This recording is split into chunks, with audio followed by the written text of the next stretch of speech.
কুরবানির মাংস তৈরি যখন হয় তো কেউ মগজটা নিয়ে চলে যায়,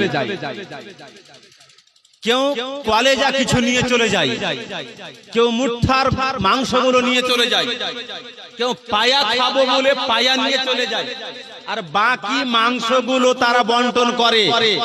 যারা যারা নিয়ে গেল কুরবানিতে, যারা যারা এই কাজগুলো করছে, না জায়েজ কাজ করছে, গুনাহের কাজ করছে, পাপের কাজ করছে।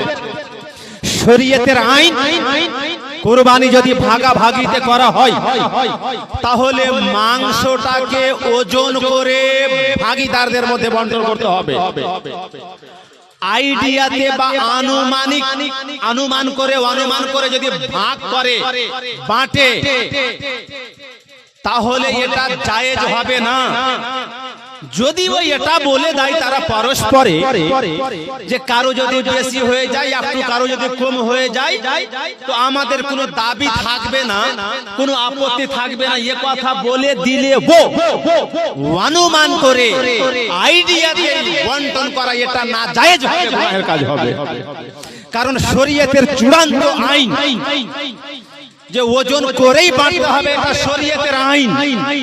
শরীয়তের আইনকে উল্লঙ্ঘন করার কোন বান্দার অধিকার নাই, তার হক নাই, তার ক্ষমতা নাই।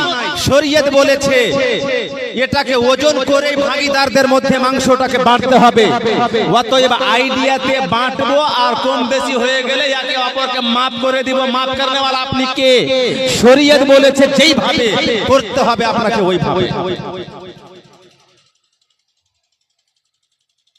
এবার এখান থেকে বুঝা কি গেল, মগজ যারা নিয়ে গেছে, কলেজে যারা নিয়ে গেছে, তারা গুনাহগার হলো, তাদেরকে তওবা করতে হবে।